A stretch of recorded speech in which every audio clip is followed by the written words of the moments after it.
আসসালামু আলাইকুম। ধন্যবাদ আজকের এই আলোকিত সকাল এই পত্রিকার স্পেশাল করেসপন্ডেন্ট নসীন ম্যাডামকে ধন্যবাদ জানাচ্ছি। আপনি আমাদের এই প্রত্যন্ত স্কুলে এসেছেন আমাদের খোঁজখবর নেওয়ার জন্য। এজন্য আপনাকে অন্তঃস্থল থেকে ধন্যবাদ জানাচ্ছি। আমাদের এই হাজী শামসুল উচ্চ বিদ্যালয় নরসিংদী জেলার শিবপুর উপজেলা অবস্থিত ভরতকান্দি গ্রামে। স্কুলটি 1994 সালে স্থাপিত হয়ে এলাকায় শিক্ষা বিস্তারে অনন্য ভূমিকা পালন করে। আমি 2014 সাল থেকে অদ্যাবধি এখানে কর্মরত আছি প্রধান শিক্ষক হিসেবে। ভোর থেকে শুরু করছি শিক্ষকতা পেশায় আমি প্রবেশ করেছি, এখন কর্মরত আছি তো প্রায় 30-29 বছর।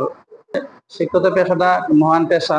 এখানে আমরা আছি, যারা আছি আমাদের আর্থিকের চেয়ে আমরা এই মহান পেশা হিসেবে আমরা প্রাধান্য দেই। আমাদের স্কুল থেকে অংশগ্রহণ করছে 69 জন চেঞ্জ, এই গ্রাম থেকে শহর।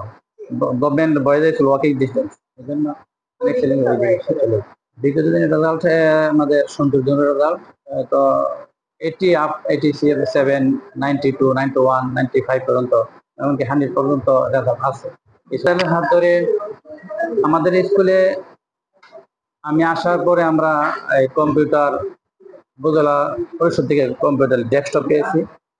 তারপরে 2021-22 সালে আমরা ডিজিটাল ল্যাব পেয়েছি।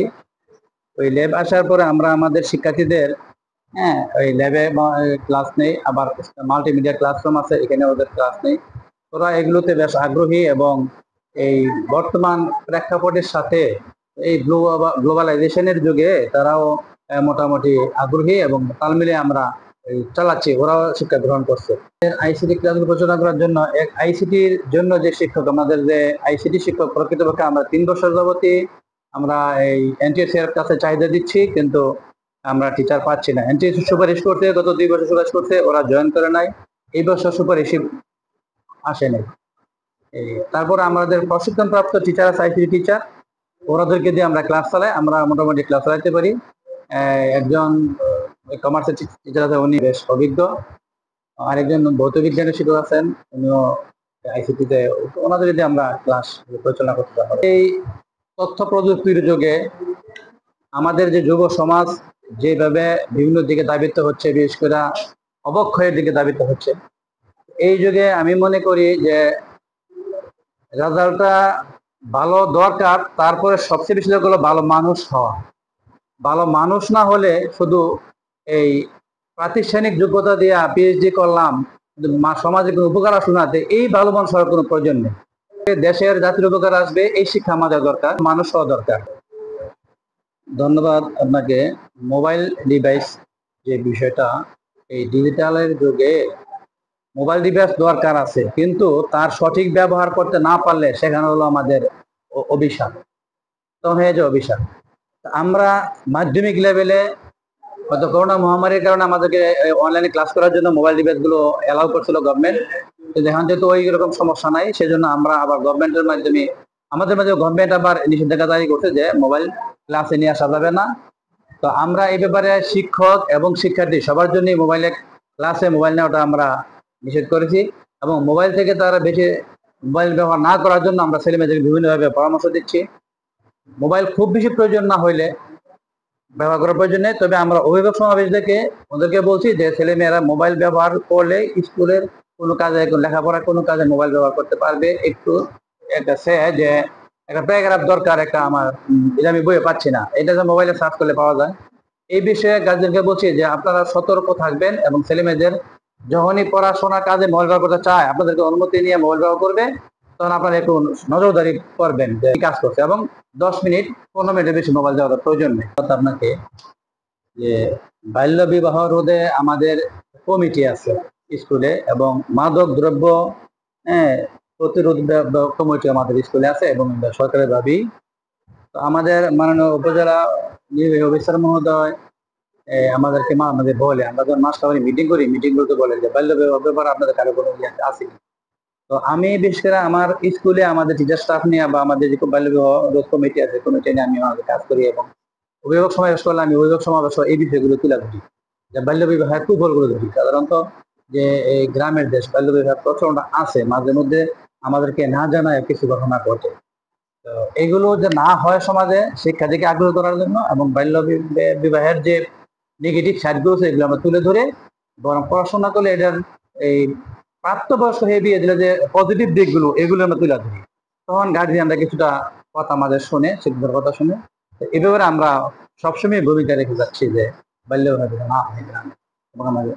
আর মাদক দ্রব্য বিষয়টা, এটা থেকে শহর তুলে একটা স্কুল, শহরের প্লাবন সহ কিছু হ্যাঁ এলাকারও আছে, বিভিন্ন জায়গা থেকে আসে, এটা তো খোলা জায়গা, অনেক দূর থেকে আসে।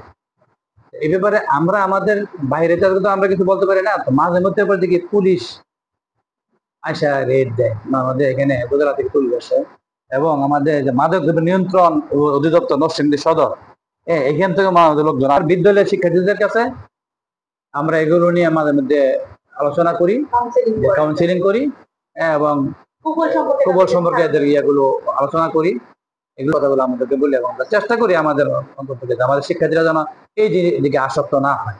নারী শিক্ষা যে নেপোলিয়ন বলছিলেন, তোমরা যদি আমাকে একটি শিক্ষিত মা দাও তাহলে আমি একটি শিক্ষিত জাতি উপহার দেব। সেই দিক থেকে আমরা সে আগের থেকে, বিশেষ করে আমি ব্যক্তিগত ভাবে আমার ভাই বোনের দিক থেকে, আমি যখন ছোট তখন থেকে আমি করতে, আমাদের গ্রামে নারী শিক্ষা ছিল না এক সময়। আমি যখন শিক্ষা করি আমার সাথে আমাদের গ্রামে কোনো মেয়ে যায় নাই। প্রাইমারিতে 3 জন মেয়ে ছিল আমার সাথে, 5-এ 3 জন মেয়ে 5-এ থাকতে বিয়ে হয়ে গেছে। হ্যাঁ, আমি তখন থেকে যে ইয়ে করছি যে নারী শিক্ষিত না হলে হ্যাঁ সন্তান শিক্ষিত হয় না, সন্তান মানুষ হয়। এই জন্য আমি নারী শিক্ষার উপর ওই শুরুর সময় থেকে আমি একটা কেমন জানি একটা আমার দুর্বলতা ছিল।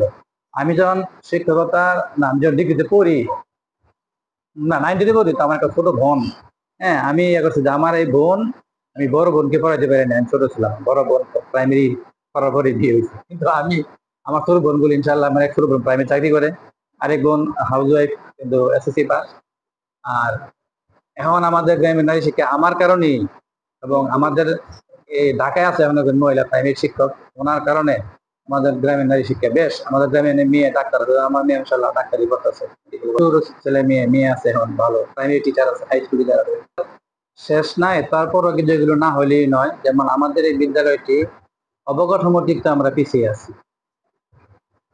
আমাদের এখানে যে পাশে দেখতে পাচ্ছেন যে জরাজীর্ণনগর, এই জায়গায় পাশে একটা ডান পাশে জরাজীর্ণনগর, আমি আসার সময় 14 সালে দেখলাম যে সবগুলি ঘরে ছিল জরাজীর্ণ, বৃষ্টি পানি মাথায় পড়ছে এবং জানালাগুলো ছিল ভিতরে ঢুকে। আবার কিছু গাড়ি হঠাৎ করে এখানে মাঠের ভিতরে ঢুকে, আমরা ক্লাস করতেছি হঠাৎ করে গাড়ির ভিতরে ঢুকে গেছে। আবার এমন আছে যে প্রশিক্ষণের গাড়ি, ওই গাড়ি ড্রাইভিং শিখায়, ওরা আইসা করে কি হঠাৎ করে গাড়ি ঢুকে, তখন আমরা ওই জায়গাটায় গাড়িগুলি বাইর করি। এই সমস্যাগুলো আমাদের আছে। এগুলো যদি আমাদের পরিত্রাণ হয়, এগুলো থেকে যদি আমরা পদক্ষেপ নিতে পারি, ব্যবস্থা নিতে পারি যে আমরা বাউন্ডারি ওয়ালটা পিছনে একটু খোলা জায়গা আছে, এই খোলা বন্ধ করতে পারি আর সামনে বন্ধ করতে পারি, তাহলে আমার মনে হয় আমাদের শিক্ষার মানটাও আমাদের একটু ভালো হবে। আমাদের ছেলেপড়ার মাধ্যমে আমরা একটু এই বিনয়ের সহিত আমরা অনুরোধ করবো যত কর্তৃপক্ষের কাছে যদি দৃষ্টিগোচর হয় যে আমাদের এই স্কুলের বাউন্ডারির ব্যবস্থা